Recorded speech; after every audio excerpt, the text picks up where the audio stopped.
ఇంట ఎప్పుడు నువ్వు తిన్నా నీ అన్నపాత్రలో కొంత అన్నం మిగిలిపోవాలి. ఏమో ఎవరికి తెలుసు? పరమేశ్వరుడు ఏ రూపంలో నీ గుమ్మం ముందుకొచ్చి నిలబడతాడో ఎవరికి తెలుసు? ఆ వచ్చినప్పుడు నువ్వు ఆ పట్టెడన్నం తీసి పెట్టగలిగితే చాలు, తరిస్తావు. అందుకని ఇలా పెట్టి నువ్వు బ్రతకగలిగితే దానికి మనుష్య యజ్ఞము అని పేరు. చిట్ట చివరిది ఒకటి ఉంటుంది, దానికి భూతయజ్ఞము అంటారు. భూతయజ్ఞము అంటే మనుష్యుడొక్కడికే ఒక లక్షణం ఉంటుంది, మిగిలిన ఏ ప్రాణి ఆ పని చేయదు. ఒక ఎద్దు ఉందనుకోండి, చిన్నతనంలో దూడగా ఉన్నప్పుడు అమ్మ దగ్గర పాలు తాగుతుంది, పెద్దదైపోయింది అనుకోండి ఇక గడ్డి తిని బతుకుతుంది. ఎద్దు ఉందనుకోండి, పులిని చంపేసి పులి చర్మం తీసుకొచ్చి దాని మీద కూర్చోదు ఎద్దు. పులి ఉందనుకోండి, ఎద్దు మాంసం కావాలనుకుంటే ఆకలితో ఉంటే ఎద్దుని చంపేసి మాంసం తినేస్తుంది. అంతేకాని ఎద్దు చేసే పని నేను చేస్తానని చెప్పి బండి కిందకు వచ్చి తాను కాడి పట్టదు పెద్ద పులి. మనుష్యుడు చూడండి, ఓ కుక్కకి కాపలా కాసే లక్షణం ఉంది, ఇంత రొట్టె ముక్క దానికి పారేసి ఆ కుక్కను తీసుకొచ్చి ఇంట్లో కట్టి దాంతో కాపలా కాయించుకుంటాడు. ఓ ఎద్దు ఇది పొలం దున్నుతుంది, దానికి ఓ నాగలి కట్టి పొలం దున్నిస్తాడు. గుర్రం బాగా పరిగెడుతుంది, ఓ బండి కట్టి తను ఓ చోటు నుంచి ఓ చోటుకి వెళ్ళడానికి గుర్రాన్ని వాడుకుంటాడు. ఇది ఆవు, దీని పాలతో అభిషేకం చేస్తే పుణ్యం వస్తుంది, దీని పాలు పిండి అభిషేకం చేసుకుంటాడు. ఇది పిల్లి, ఇది ఇంట్లో ఉంటే ఎలకలు చంపుతుంది, అందుకని కాస్త పాలు అన్నం దానికి బారేసి రాత్రి మేవ మేవ అని తిరిగేట్టు చేస్తాడు. ఎలక బోను పెట్టి చంపేస్తాడు. సృష్టిలో ఎన్ని ఉన్నాయో అన్నిటినీ తన ఆనుకూల్యత కొరకు, తన సుఖం కొరకు వాడుకుంటాడు. నోరు లేని జంతువుల నుండి సమస్తాన్ని, ఒక పులి చర్మం ఉత్తరించి తెచ్చి తానేసి కూర్చుని జపం చేస్తాడు. పులి గోరు ఉత్తరించి తీసుకొచ్చి దాన్ని గొలుసులో వేసి తన మనవడి మెడలో వేస్తాడు. ఏనుగు దాని దంతంతో బొమ్మ చేసి గూట్లో పెడతాడు. చేప నీటిలోకి వెళ్ళి వలైసి పట్టి తీసుకొచ్చి ఉడికించి దాన్ని తినేస్తాడు. ఎక్కడో పరిగెడుతున్న కప్ప, ఇందాకనే కదా చెప్పాను, దాన్ని తినేస్తాడు. అసలు సృష్టిలో ఉన్న సమస్త జీవరాశుల్ని ఉపయోగించుకునే ఏకైక ప్రాణి మనుష్యుడు ఒక్కడే. మిగిలిన ఏ ప్రాణి కూడా ఆకలికి తప్ప భోగమునకు ఇంకో రెండో ప్రాణాన్ని వాడదు. రెండవ ప్రాణి యొక్క శరీరాన్ని తన భోగము కొరకు ఏ ప్రాణి సృష్టిలో వాడదో మీరు చూడండి. తన భోగం కొరకు వాడుకోదు. ఒక సింహం ఏనుగుని చంపేసింది అనుకోండి, కేవలం దేనికి చంపేస్తుందంటే దాని ఆకలికి దాని యొక్క కుంభస్థలం మాంసం తింటుంది అంతే. అంతేకాని కుంభస్థలంలో ముత్యాలు తీసి గొలుసు చుట్టి పట్టుకెళ్ళి శివంగికి అయ్యింది అది. కానీ మనిషి దాని ఆ దంతాలు పీకేస్తాడు, ఆ ముత్యాలు తెచ్చేస్తాడు, చర్మము ఒలిచేస్తాడు, మాంసము అమ్మేస్తాడు. బాగా ఇచ్చిన నాళ్ళు పాలు పిండుకుంటాడు. పాలు పిండుకొని ఇంకా పాలు ఇవ్వదని తెలిస్తే నిర్దాక్షిణ్యంగా అమ్మేస్తే లారీలకిలో తాళ్లు కట్టి తీసుకెళ్ళిపోతుంటారు, వధశాలలకు వెళ్ళిపోతుంటాయి.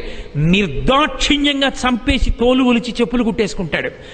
ఇంత కృతజ్ఞతతో బతికేటటువంటి ఏకైక జీవి సృష్టిలో మనుష్యుడు ఒక్కడే.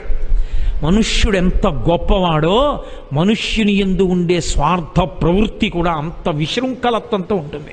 అందుకే మనస్సు ఏనుగు అని శాస్త్రం పోల్చింది కారణం. ఇది మీకు ఏ ఇతర ప్రాణి యందు ఉండదు. ఒక పాము ఉందనుకోండి, అది ఓ కప్పని కరిస్తే తన ఆహారం కోసం కరుస్తుంది. ఇంకో పాములో ఉన్న విషయాన్ని అది వాడుకోదు, తన విషయాన్నే తను వాడుకుంటుంది. మనిషి పావుని పట్టుకుని పావులో ఉన్న విషాన్ని కక్కించి దాన్ని శుద్ధి చేసి ఓషధిగా మార్చి తాను వాడి తనకున్న జబ్బు పోగొట్టుకుంటాడు. అసలు వాడు వాడుకోంది ఏముందండి? పావు తోలుతో బూట్లు, బెల్ట్లోనూ పరుసులు చేసుకుంటారు. అసలు సృష్టిలో ఉన్న సమస్త జీవరాశుల్ని, ఓ పులి సింహం తిరిగినా అది ఎప్పుడు ఓ చెట్టు పడగొట్టి ఓ దాన్ని చిత్రీ పట్టి ఓ తలుపు అవి పెట్టుకోవడం అవి ఏమి ఉండదో, ఏదో గోల పడుకుంటుంది అది. మనం చెట్లన్నీ కొట్టి తీసుకొచ్చేస్తాం, గంధపు చెక్కలన్నీ కొట్టి అరగదీసేసి ఒంటికి పూసేసుకుంటాం. మనం వాడుకోని జంతువు లేదు లోకంలో. చాలా జంతువుల్ని అసలు మాంసంగా తినడానికి ఉపయోగిస్తాం, చాలా జంతువుల్ని నిర్దాక్షిణ్యంగా వధించేస్తాం. ఈ పాపం దేనికి పోయిందని అడిగారు. బలి చేత పోతుంది అన్నారు. బలి అన్న మాటకు అర్థం ఏమిటో తెలుసా? మళ్ళీ చంపేయడం అని కాదు. బలి అన్న మాటకు అర్థం అమంత్రకంగా దైవయజ్ఞం చేసినప్పుడు అగ్నిహోత్రంలో స్వాహ అంటూ ఈశ్వరుణ్ణి పిలిచి ఇవ్వాలి ఆ చెరువు, ఆ వండినటువంటి అన్నం. బలి పెడితే అర్థం ఏమిటంటే మంత్రం ఉండదు, తీసుకెళ్ళి చేత్తో అక్కడ పెట్టేస్తాడు. ఇలా చేతితో పిడచ చేసి కూడా పెట్టేయచ్చు. ఎందుకని? పిడచ చేసి పక్క విస్తట్లో పెట్టడాన్ని కూడా శాస్త్రం అంగీకరించాలి. పిడచ కట్టి పెట్టకూడదు. మీ విస్తరి చివర కొంతమంది ఏదో ఆకరణ కాకులకి వేస్తామని పిల్లలకి వేస్తామని పెడతారు, మంచిదే. పిడచ కట్టి పెట్టకూడదు. ఎందుకో తెలుసా? పిడచ కట్టి పెడితే నిత్యం దద్దినం పెట్టినట్టు ఇంట్లో పిడచలు పెట్టాడండి అంటారు. కాస్త అన్నం వేళ్లతో ఎత్తి పెట్టాలంతే విస్తరి చివర. అది కూడా అసలు అలా అక్కర్లేదు. నీ విస్తట్లో వడ్డించిన దాన్ని తీసి అలా ఏం పెట్టక్కర్లేదు. ఇల్లు నీది, ఇంటి యజమానివి నువ్వు. నీ ఇంట వ్యవస్థ ఉండాలి. కొంత అన్నం అలా మిగలాలంతే. నువ్వు అన్నం తిన్నావు, కాసేపు వెళ్ళి నిలబడి చూడాలి. ఏదో ఒక ప్రాణి కనపడుతుంది ఆకలితో. ఆకలి లేని ప్రాణి ఉండదు. ఏదో ఒక ప్రాణి, అది పంది కావచ్చు, నీకు అనవసరం. నీ ఇంట 4 దానిమ్మ పళ్ళు ఉన్నాయి, నువ్వే తినక్కర్లేదు. ఒక్క దానిమ్మ పండు అలా పడేస్తే ఆ పంది దానిమ్మ పండు తినేసేటప్పుడు పొందేటటువంటి ఆనందం చూడాలి. నేను ఇలా అన్నానని మీరు మరోలా అనుకోకండి, సోత్కర్షగా చెప్తున్నాడు వీళ్ళని అనుకోకండి. మా ఇంటి దగ్గర పందులు తిరుగుతుంటాయి, నేను మామిడి పళ్ళు వేస్తుంటాను వాటికి. మనం తినడం మంచిదే, కానీ అసలు అవి పాపం ఎప్పుడూ అక్కర్లేనివి తినడమే తప్ప దాన్ని జన్మాంతరంలో దానికి పిలిచి ఈ పండు తిను అని పెట్టేవాడెవరు, ఈ కాయ తిను అనేవాడు పెడతాడరా, దీనికి మామిడి పండు పెడితే ఏం చేస్తుందో చూద్దామని ఓసారి మొట్టమొదట ఓ పందికి మామిడి పండు పెట్టాను. పెడితే అది ఇంత పెద్ద మామిడి పండు. ఆ పెట్టేదేదో దిక్కుమాల మామిడి పండు పెట్టడం నాకు ఇష్టం లేదు. పెద్ద బంగిని పిల్లి మామిడి పండు పెట్టాను. అది దవడలు తెరిచి ఇలా కొరికి పైకి ఎత్తింది. ఎత్తితే రసం కిందకి కారింది. నేను తెల్లబోయాను. ఎక్కడో తెలుసా అండి? అది అలా ఎత్తి పట్టుకుని పరిగెత్తింది. పరిగెత్తి ఒక ప్లాస్టిక్ కవర్ ఒకటి కింద పడిపోయి ఉంటే ఆ కవర్ దగ్గరికి వెళ్ళి పట్టుకుని తింది. ఆ రసం అంతా కవర్ మీద పడింది, నాలుకతో నాకేసింది. తర్వాత అంటే రసం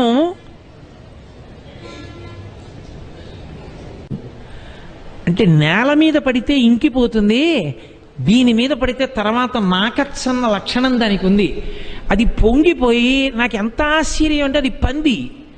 అది తలెత్తి మేడ మీదకి గ్రిల్లోకి నన్ను చూసింది ఇలాగా, ఇంకా ఏమైనా వేస్తావా అన్నట్లుగా. ఏదో నేను ఒకటి వేశాను లేవే అని. అప్పటి నుంచి నేను పంది అనేం చూడను. ఉపాధితో ఏమి సంబంధం? అది ఆకలి మీద ఉంది, కొంచెం తింటుంది. అందులో పిల్లలతో పెడుతుంటాయి పాపం పందులు. అప్పుడు నేను కొద్దిగా వాటికి ఏమైనా వేస్తూ ఉంటాను. తిని పాపం ఆ పిల్లలు తాగుతాయి పాలు అని. కాబట్టి నేను సోత్కర్షకి చెప్పాను, ఈయనేదో చేస్తున్నానని చెప్పుకుంటున్నానని మీరు అనుకోకూడదు. నేను ఒక సందర్భం వచ్చింది కాబట్టి ప్రస్తావించాను. మీ అందరూ చేసేదాని ముందు నేను చేసేది ఏమీ కాదు. కానీ ఒక మాట వరుసకి నేను అన్నానంతే. భూతయజ్ఞము, నువ్వు వాటన్నిటి యొక్క ఉపయోగాన్ని నువ్వు పొందుతున్నావు. తెల్లారి కాఫీ తాగావంటే ఏ గేదె పాలు తాగావో, ఏ ఆవు పాలు తాగేశావో. నువ్వు మజ్జిగ తాగావు వేసవికాలం అని, పాపం ఎక్కడ పసరికమేసినా ఏ ఆవు ఏ గేదె పాలు మజ్జిగ తాగావో మళ్ళీ తిరిగి ఆ ప్రాణికి కొంచెం పెట్టవలసిన కర్తవ్యం నీ మీద ఉంది. ఏ ప్రాణి చంపబడి మాంసం అయిపోయిందో మళ్ళీ ఆ ప్రాణులు కనబడినప్పుడు వాటికి మళ్ళీ నువ్వు వెయ్యాలి. ఓ చిలక కనపడింది, పంజరంలో పెట్టావు.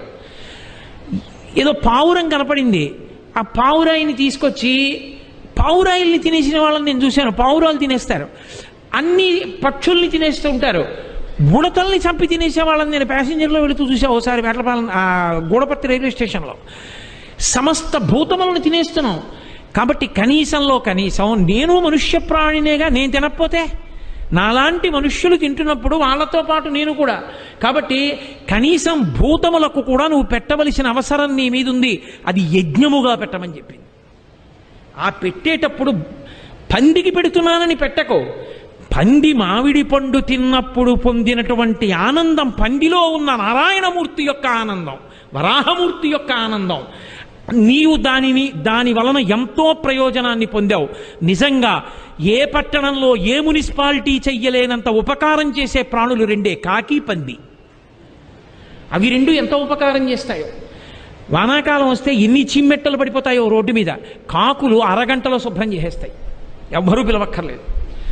ఆఖరికి ఇలా తీసి ఇలా పడేసిన దాన్ని కూడా ముక్కుతో పైకెత్తేస్తుంది. అది తీయనిది అది తిననిది ఉండదు, అంత పరిశుభ్రం చేస్తోంది. నేను ప్రోత్సహించానని కాదు నా ఉద్దేశం. పంది అంత అశుద్ధమైన పదార్థములను తిని శుభ్రం చేస్తుంది. అయినప్పుడు నువ్వు వాటి వలన ప్రయోజనం పొందుతున్నావు. నువ్వు పడుకుని ఉండొచ్చు, నువ్వు పెంచకపోవచ్చు, కానీ వీధిలో తిరిగే కుక్క నీ ఇంటి గేటు తీసి లోపలికి వస్తున్న వాడిని చూసి మురుగుతుంది. నువ్వెన్నడూ దానికి రొట్టె ముక్క పెట్టలేదు, కానీ అది మురుగుతుంది.